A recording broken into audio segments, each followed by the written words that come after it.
ওখানে আমার মামারা থাকেন। ও, পড়াশোনা তাহলে ওখানে চালাচ্ছিস? মা মারা যাওয়ার পর মা সরস্বতীর কৃপা আমি বন্ধ করে দিয়েছি। মাসিমা মারা গেছেন? কতদিন হলো? বাবা মারা যাওয়ার 3 মাস পরে। সে কি রে, 1 বছরে মা বাবা দুইজনকে হারিয়ে ফেললি? তা পড়াশোনাটা ছাড়লি কেন রে? কি হবে পড়াশোনা করে? তাও ঠিক, মা লক্ষ্মীর অঢেল কৃপা তোদের সংসারে। বাবা ব্যারিস্টার ছিলেন, অনেক রেখে গেছে। আরে বললে তাল বকুর ঠিক হবে না। আরে বাবা, যাদের আছে তারা কি কেউ ঢাক পিটিয়ে জাহির করে? যাক, আমার কথা সবই তো শুনলি, এবার তোর কথা বল। আমার কথা?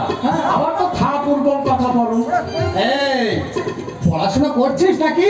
ভাই, আমাদের তো লক্ষ্মী পুজোর জন্যই সরস্বতীর সেবা করতে। মা ষষ্ঠীর কৃপা লাভের জন্য আরাধনায় লিপ্ত হয়েছিস?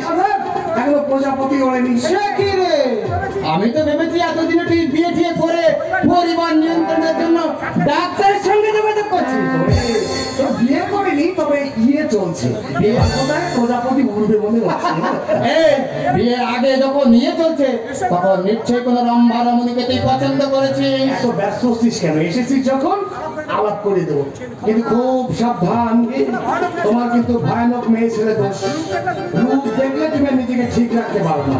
শেষ পর্যন্ত আমার বস্তুটি যেন কষ্ট করে ফেলো না। কথা শুনে মনে হচ্ছে তুই তাকে দারুণ ভালোবাসিস। হ্যাঁ, তবে নিষ্কাম চলছে। এই এসেই তোর সঙ্গে কথা বলছি, মাসিমাকে প্রণাম পর্যন্ত করা হলো না। চল, শোন, এতদিন পরে এসেছিস, এসে কিন্তু যাওয়ার জন্য তাড়াহুড়ো করলে চলবে না।